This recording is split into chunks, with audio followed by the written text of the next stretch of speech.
Now that you have your iPad, go ahead and open it.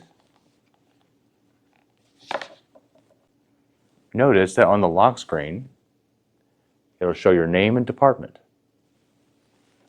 Once you press the home button again, it should open, and then you'll be able to do things like go into settings and add your Apple ID.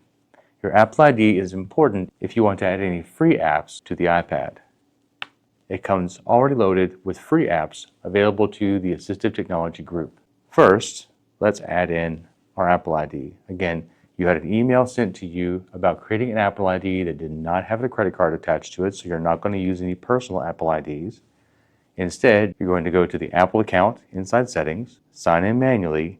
If for some reason you didn't create one before you came to class, tap Don't Have an Apple ID, and then go and follow the directions on the screen to create Apple ID. You're going to need your phone because it wants to verify your name and verify your identity.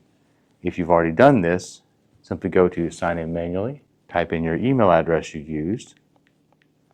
I used my CMCSS email address to make my school one, and a personal email address, my personal Apple ID. My personal Apple ID is the only one that has a credit card associated. My school one does not. Type in the password. It may ask you for a verification code that was sent to your email address or to your phone number.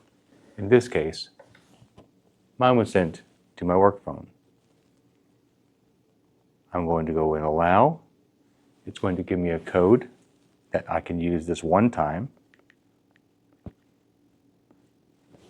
for it to finish the sign-in on my iPad using the Apple ID.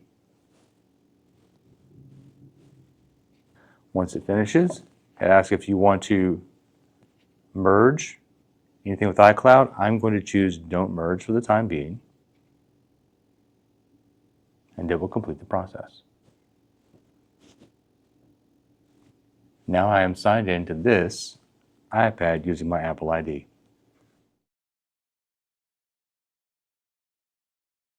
Now that you've signed into your Apple ID, the next thing you want to do is go get the app. So the app store is where you'll find them. It's a little different for us because some things are going to be free and available, and they'll have the word get. If you have something that you want, just tap that. Again, you're signed into your Apple account that does not have a credit card attached to it. You can hit install. What I recommend doing is making sure that you double check these when you go into them. Pay attention if it has the words in-app purchases, because that may let you know that you're going to have some limits to this that you're not looking forward to.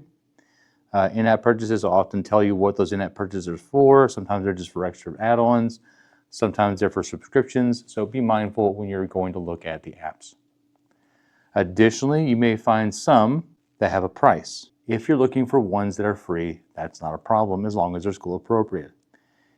If, however, you're looking for paid ones, that's a different process. You're going to have to turn in a technology work order and let them know what you're wanting and which iPad that you have, because the purchasing must be okayed and is then remotely pushed through from a different place. You can't just use a gift card. It has to be purchased for these specific iPads through technology work orders.